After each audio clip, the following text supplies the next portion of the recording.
Seu fast food é ruim? Prepare-se para a dieta medieval, um cardápio para a morte.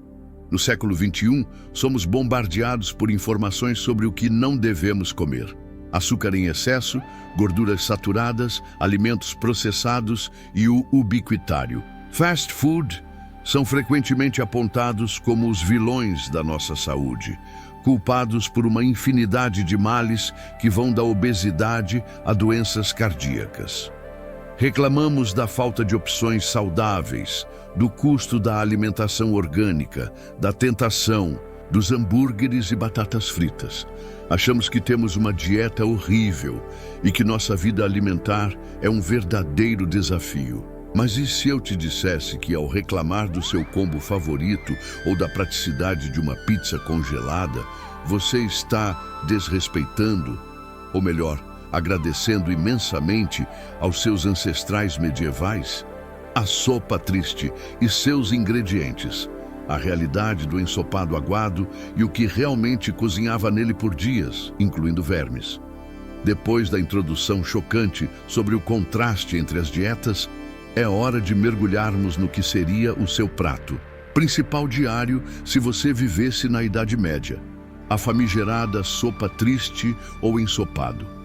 Longe das receitas gourmet e dos caldos nutritivos que conhecemos hoje, esta era a base da subsistência para a vasta maioria dos camponeses medievais. E por um bom motivo ela ganha um nome tão melancólico. Era, em essência, uma sopa rala e aguada, um breu culinário que mal nutria o corpo e raramente agradava o paladar. Imagine um caldeirão robusto pendurado sobre o fogo, constantemente abastecido com os vegetais mais básicos e, muitas vezes, os únicos disponíveis em suas pequenas hortas. Repolho, cebolas, ervas daninhas comestíveis colhidas no campo e, se tivessem sorte, talvez algumas cenouras ou nabos. A receita era simples pela necessidade, não pela escolha. Tudo o que pudesse ser encontrado e que não estivesse estragado ia para a panela. Não havia planejamento nutricional ou busca por balanceamento. O objetivo era preencher o estômago com o que fosse possível. Mas o que tornava essa sopa tão particularmente repulsiva para o paladar moderno não eram apenas os ingredientes limitados. O grande problema residia na prática de cozinhá-la na mesma panela por dias a fio. Às vezes, até por semanas. Pedaços de alimentos velhos se misturavam com novos e a panela raramente era lavada adequadamente. Pense na sua cozinha hoje. Cada refeição exige panelas limpas, utensílios higienizados e o descarte de sobras que não serão consumidas rapidamente. Agora, visualize esse caldeirão medieval. Um repositório contínuo de restos e adições, sem a mínima preocupação com a proliferação bacteriana ou o sabor em deterioração. Essa falta de higiene e de controle de qualidade significava que a sopa triste era muito mais do que apenas vegetais cozidos. Ela se tornava, com o tempo, um lar para extras indesejados. É aqui que entra o elemento mais nojento e perigoso: vermes e larvas. Com a conservação precária dos alimentos, a falta de higiene pessoal e ambiental e o cozimento prolongado, sem interrupção para limpeza profunda, era quase inevitável que insetos e suas larvas encontrassem seu caminho para dentro do caldeirão. Para o camponês medieval, essa era apenas mais uma proteína ou uma parte inevitável da refeição. Para você que está acostumado a inspecionar até o menor grão de arroz em busca de impurezas, a ideia de consumir um ensopado que também cozinhava vermes seria, no mínimo, um teste de estômago intransponível. E, na pior das hipóteses, um convite direto a uma série de doenças gastrointestinais. Era a versão medieval do ensopado misterioso da mamãe, mas em vez de esconder vegetais, ele escondia pragas. Pão que moía dentes, a composição do pão medieval, grãos integrais, pedras moídas e o impacto na saúde bucal. Depois de um ensopado ralo e potencialmente infestado, o próximo pilar da dieta medieval era o pão. Mas antes que você imagine, uma baguete crocante ou um pãozinho fofo e fresco, prepare-se para uma realidade bem mais rústica e abrasiva.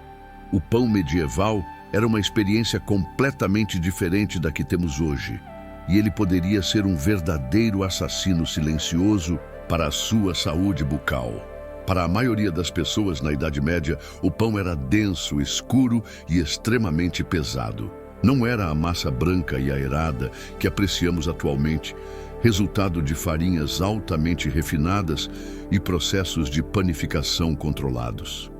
A farinha medieval, especialmente a dos camponeses, era moída em moinhos de pedra rudimentares. Embora esses moinhos transformassem os grãos em farinha, o processo era imperfeito e, invariavelmente, lascas de pedra dos próprios moinhos se desprendiam e se misturavam à massa. Imagine uma farinha que, além dos grãos integrais, continha pequenas partículas de rocha. O resultado era um pão que, ao ser mastigado, agia como uma lixa para os dentes. Cada mordida, a cada refeição, equivalia a um lento, mas contínuo processo de desgaste. Se hoje nos preocupamos com o açúcar causando cáries e o impacto de alimentos duros em restaurações dentárias, para os medievais o problema era a própria estrutura do alimento principal. Eles não tinham acesso a pastas de dente, escovas modernas ou dentistas para tratar cáries ou fraturas. A odontologia, na melhor das hipóteses, consistia na extração brutal de um dente podre ou dolorido, sem anestesia e com ferramentas que mais pareciam instrumentos de tortura. Isso levava a uma condição dental que para nós seria insuportável. Os dentes dos medievais, mesmo dos mais jovens, muitas vezes se desgastavam até ficarem planos, ou até mesmo se quebravam e rachavam devido à constante fricção com as partículas de pedra. A dor crônica, infecções severas e a perda precoce dos dentes eram uma realidade comum. Embora alguns historiadores notem que a dieta com menos açúcar levava a menos cáries em comparação com a atual, a ausência de higiene bucal e a presença dessas impurezas no pão garantiam que a saúde dental ainda fosse um pesadelo. O pesadelo do ergot. O fungo venenoso no centeio e suas consequências aterrorizantes, alucinações, morte, ligando-o à caça às bruxas. Se a sopa triste e o pão que moía os dentes já parecem um pesadelo gastronômico, prepare-se para o que talvez seja o ingrediente mais insidioso e aterrorizante da dieta medieval: o ergot. Não era um aditivo culinário intencional, mas sim um fungo perigoso, Claviceps purpúrea, que se desenvolvia nos grãos de cereais, especialmente no centeio, a base do pão para muitas comunidades camponesas. A sua presença transformava o alimento mais básico em um vetor de doença, loucura e morte. Para o olhar moderno, treinado em segurança alimentar e inspeção de grãos, a contaminação por ergot seria imediatamente identificada como um problema. O fungo produz escleródios, estruturas escuras e duras que se parecem com pequenos grãos de centeio queimados, mas que são, na verdade, uma massa de hifas recheadas de alcaloides tóxicos. Contudo, na Idade Média, com a falta de conhecimento sobre microbiologia e práticas agrícolas adequadas, esses grãos infectados eram moídos junto com o restante da colheita e incorporados ao pão. As pessoas, sem saber, consumiam veneno diariamente. As consequências do envenenamento por ergot, conhecido como ergotismo ou fogo de Santo Antão, eram aterrorizantes e multiformes. Em sua forma gangrenosa, os alcaloides causavam a constrição dos vasos sanguíneos, levando à necrose dos tecidos, especialmente nas extremidades. A vítima sentia uma dor excruciante, uma sensação de queimação, daí o fogo, e os membros, como dedos das mãos e dos pés, gradualmente escureciam, mumificavam e podiam até cair. Era uma morte lenta e agonizante por gangrena. Mas talvez a forma mais perturbadora do ergotismo fosse a convulsiva. Esta versão atacava o sistema nervoso central, resultando em sintomas neurológicos dramáticos, espasmos musculares dolorosos, tremores incontroláveis, convulsões violentas e, o mais impactante para o contexto histórico, alucinações vívidas e delírios. Pessoas inteiras, ou até cidades, podiam começar a manifestar comportamentos bizarros e visões aterrorizantes ao mesmo tempo. Carne quase podre, a ausência de refrigeração, métodos de preservação, salga, defumação e o verdadeiro estado da carne consumida.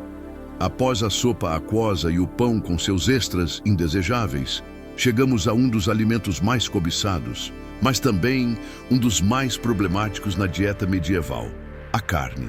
Para o homem moderno, habituado a supermercados com corredores refrigerados e cortes frescos, a ideia de consumir carne quase podre pode parecer um exagero repugnante, mas era uma realidade diária e um grande desafio para a sobrevivência na Idade Média. A principal barreira era a total ausência de refrigeração. Não existiam geladeiras, freezers ou qualquer sistema eficaz para manter a carne fresca por longos períodos. Uma vez que um animal era abatido, a corrida contra o tempo e a decomposição começava imediatamente. Isso significava que, para a maioria das pessoas, consumir carne fresca era um luxo restrito ao momento do abate ou aos dias imediatamente seguintes. Para ter carne disponível de forma mais contínua, as comunidades medievais dependiam fortemente de métodos de preservação que, embora eficazes para evitar a putrefação total, comprometiam drasticamente a qualidade e o sabor do produto. Os métodos mais comuns incluíam a salga, a defumação e a cura. A salga envolvia cobrir a carne com grandes quantidades de sal, que desidratava o alimento e inibia o crescimento de bactérias. A defumação expunha a carne à fumaça de madeira, o que também a secava e adicionava compostos antimicrobianos. A cura era um processo similar à salga, muitas vezes usando salitre. Esses métodos eram essenciais, mas tinham um custo. A carne se tornava extremamente salgada, dura e muitas vezes com uma textura completamente diferente da carne fresca. Mesmo com essas técnicas, a carne que chegava ao prato raramente estava em seu estado ideal. O transporte era lento e as condições de armazenamento, mesmo salgada ou defumada, não eram perfeitas. Por vezes, o processo de preservação não era 100% eficaz, e a carne podia começar a estragar por dentro antes de ser consumida. O resultado era uma carne que, para o paladar moderno, teria um sabor rançoso, uma textura desagradável e um cheiro que indicaria claramente a decomposição incipiente. Você não comeria essa carne, mas para o medieval era uma fonte vital de proteína, e desperdiçá-la não era uma opção. Mito das especiarias. Desvendando o uso de especiarias. Luxo, não mascarador de carne estragada. Você já deve ter ouvido a história. Na Idade Média, eles usavam especiarias para mascarar o sabor da carne estragada. É um mito persistente, frequentemente repetido em livros, filmes e até mesmo em alguns documentários populares. No entanto, ao mergulharmos na realidade econômica e social da época, rapidamente percebemos que essa ideia, embora pitoresca, é amplamente equivocada e adiciona um toque de fantasia a uma dieta que, como já vimos, era brutalmente real. A verdade é que as especiarias como a pimenta do reino, cravo, noz moscada, canela e açafrão eram produtos de luxo inimaginável na Idade Média.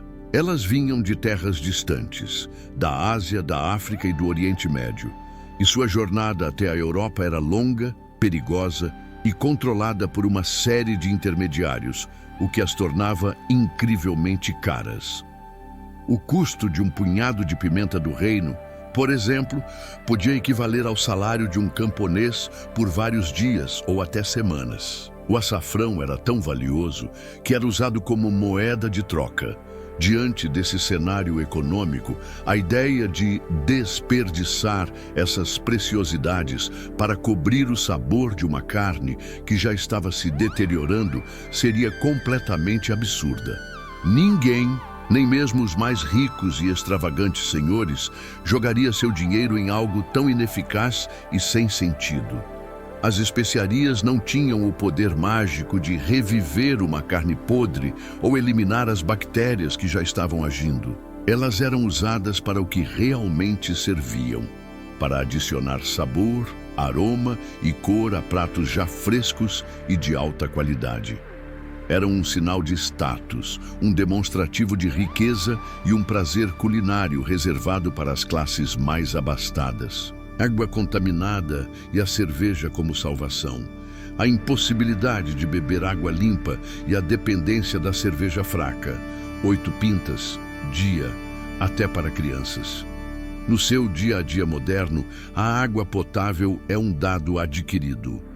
Você gira uma torneira, abre uma garrafa ou usa um filtro e tem acesso imediato à água limpa e segura para beber, cozinhar e se higienizar. Essa é uma das maiores bênçãos da vida contemporânea. Algo que o homem medieval não poderia sequer sonhar em ter. Na Idade Média, a água era um vetor de doenças e a sua ingestão, na maioria das vezes, equivalia a um jogo de roleta russa com a sua saúde. A razão para essa precariedade era simples e brutal: a falta de saneamento básico.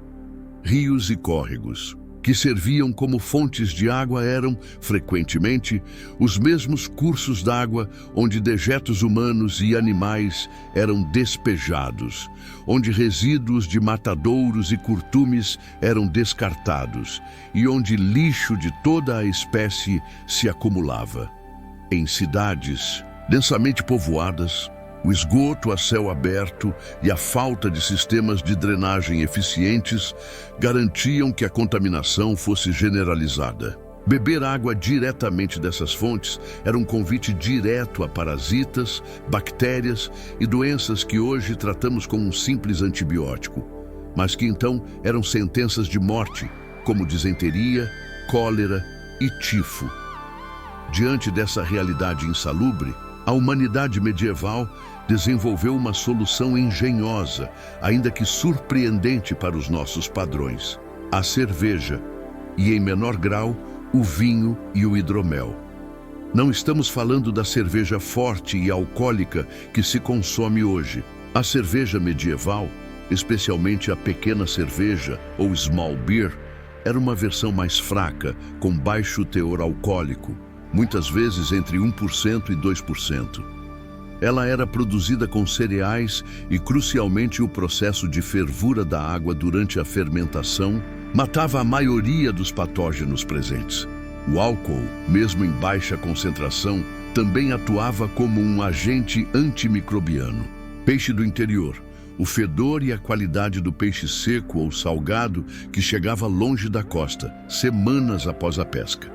Se a carne era um desafio de preservação para os medievais, o peixe não ficava muito atrás, especialmente para aqueles que viviam distantes das costas marítimas ou de grandes rios. Hoje, para a maioria de nós, o peixe fresco é facilmente acessível em supermercados, peixarias ou restaurantes, transportado rapidamente em caminhões refrigerados ou até mesmo aviões. Na Idade Média, essa logística era impensável, e a realidade do consumo de peixe para o interior do continente era, mais uma vez, uma prova da dureza da vida. Para as comunidades costeiras ou ribeirinhas, a pesca fresca era uma possibilidade real e um recurso vital. No entanto, para a vasta maioria da população que vivia no interior, a dezenas ou centenas de quilômetros do mar, o peixe fresco era um luxo praticamente inexistente. A única forma de desfrutar desse alimento era através de métodos de preservação que o tornavam irreconhecível para o paladar moderno. Os métodos mais comuns para conservar o peixe eram a secagem e a salga extrema. O peixe era eviscerado, salgado em grande quantidade e depois seco ao sol ou ao vento. Esse processo, embora eficaz para inibir a decomposição e o crescimento bacteriano, alterava radicalmente a textura e o sabor do peixe. Ele se tornava duro como uma madeira, exigindo longos períodos de molho em água antes de poder ser cozido. O grande problema, além da textura, era o cheiro e o sabor resultantes. Mesmo após ser demolhado e cozido, o peixe salgado e seco retinha um aroma pungente e um gosto extremamente salgado e muitas vezes rançoso. Não estamos falando do aroma salino e fresco do mar, mas sim de um odor forte e persistente que empregava o ambiente. Para o homem moderno, habituado ao cheiro neutro ou agradável do peixe bem conservado, o simples odor de um estoque de peixe medieval seria o suficiente para revirar o estômago. Dieta monótona e nutrição inadequada, falta de variedade nutricional versus a necessidade de 4.000 calorias diárias para o trabalho. No mundo moderno, somos encorajados a uma dieta balanceada e variada, rica em diferentes grupos alimentares, vitaminas e minerais. Nutricionistas e médicos insistem na importância de consumir uma gama de cores e texturas para garantir a ingestão de todos os nutrientes essenciais. Na Idade Média, para a vasta maioria da população, a realidade era um contraste brutal. A dieta era terrivelmente monótona, com pouquíssima variedade, o que levava a sérias deficiências nutricionais, mesmo para aqueles que conseguiam ingerir uma quantidade impressionante de calorias para sustentar o trabalho pesado. Imagine comer praticamente a mesma coisa, dia após dia, semana após semana, ano após ano. Para o camponês medieval, a rotina alimentar era um ciclo previsível de sopa aquosa, pão denso de grãos e, ocasionalmente, um pedaço de carne salgada ou peixe seco. A disponibilidade de frutas e vegetais frescos era estritamente sazonal e dependia da região e da sorte com as colheitas. Legumes como cenouras, repolhos e nabos eram as opções mais comuns, mas a diversidade era mínima. A maioria não tinha acesso regular a laticínios frescos, ovos ou a variedade de frutas que consideramos básicas hoje. Essa falta de variedade significava uma ingestão nutricional severamente inadequada. Vitaminas essenciais, como a vitamina C, presente em frutas cítricas e vegetais frescos, raros no inverno, e vitaminas do complexo B, comprometidas pela forma como os grãos eram processados ou pelo ergot, eram escassas. Deficiências de ferro, cálcio e outros minerais eram comuns, levando a problemas de saúde como anemia, raquitismo e ossos fracos. O corpo medieval era uma máquina de resistência, mas funcionava com combustível de baixa octanagem. A regra dos 5 segundos medieval, a inexistência de higiene alimentar e a aceitação de alimentos que hoje seriam impensáveis. No mundo moderno, somos obcecados pela higiene alimentar. Lavamos as mãos antes de cozinhar, desinfetamos superfícies, refrigeramos sobras em tempo recorde e, ironicamente, até temos uma regra dos 5 segundos para alimentos que caem no chão. Mesmo que saibamos que é uma farsa, ela ilustra nossa aversão à contaminação. Essa consciência sobre germes, bactérias e a importância da limpeza na preparação e consumo de alimentos é uma conquista relativamente recente da ciência e da saúde pública. Na Idade Média, no entanto, a regra dos 5 segundos não apenas era inexistente, como era substituída por uma aceitação resignada de um nível de sujeira e contaminação que faria qualquer inspetor sanitário moderno ter um ataque. Imagine que o conceito de germes e bactérias era completamente desconhecido. As pessoas não tinham a menor ideia de que seres invisíveis poderiam causar doenças. A ideia de lavar as mãos meticulosamente antes de tocar na comida, por exemplo, era uma abstração. As mãos, que trabalhavam a terra, lidavam com animais, manipulavam dejetos e, por vezes, eram a única ferramenta de limpeza, entravam em contato direto com os alimentos. Utensílios de cozinha eram raramente lavados com a profundidade necessária para eliminar patógenos, e as panelas, como a do ensopado que fervia por dias, acumulavam camadas de impurezas. O ambiente em si era um celeiro para a contaminação. Cidades e vilas eram locais de esgoto a céu aberto, lixo acumulado nas ruas e a presença constante de animais, porcos, galinhas, ratos, insetos, circulando livremente entre as habitações e os locais de venda de alimentos. Açougueiros descartavam restos de animais diretamente nas ruas ou rios adjacentes às suas lojas, atraindo pragas e espalhando doenças. Não havia coleta de lixo organizada, e o que não era jogado nas ruas ia para os rios, transformando-os em esgotos a céu aberto. Doenças da mesa, parasitas, infecções e a direta ligação entre a alimentação e a medicina medieval ineficaz. Se a dieta medieval já parecia um suplício para o paladar e a saúde bucal, o pior ainda estava por vir. A mesa medieval era um verdadeiro banquete para parasitas e um terreno fértil para infecções. A conexão entre a ingestão de alimentos e água contaminados e as doenças que afligiam a população era direta, mas para a mente medieval, essa ligação era completamente incompreendida, transformando cada refeição em um potencial vetor de sofrimento e morte.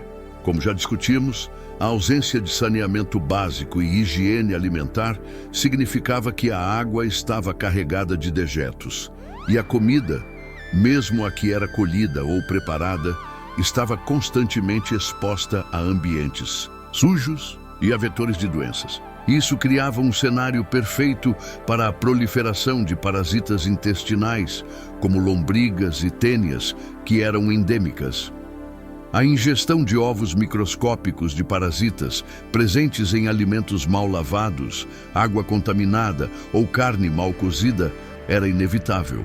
As pessoas viviam com infestações parasitárias crônicas, que causavam dores abdominais, diarreia, fraqueza e, em casos graves, desnutrição severa e obstruções intestinais fatais. Além dos parasitas, as infecções bacterianas e virais transmitidas por alimentos e água eram uma praga constante.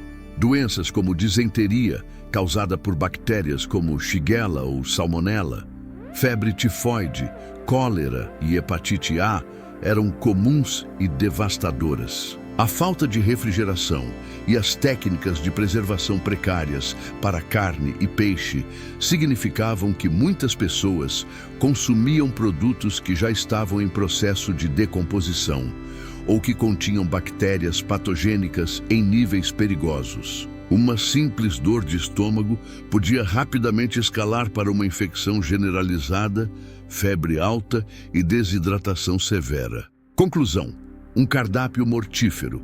Reforçar porque a dieta medieval seria uma sentença de morte para o homem moderno, fazendo o público valorizar o fast food. Chegamos ao fim da nossa jornada pelo cardápio medieval e esperamos que, a esta altura, suas preocupações com o glúten, o açúcar refinado ou o teor de sódio do seu fast food favorito tenham sido, no mínimo, relativizadas.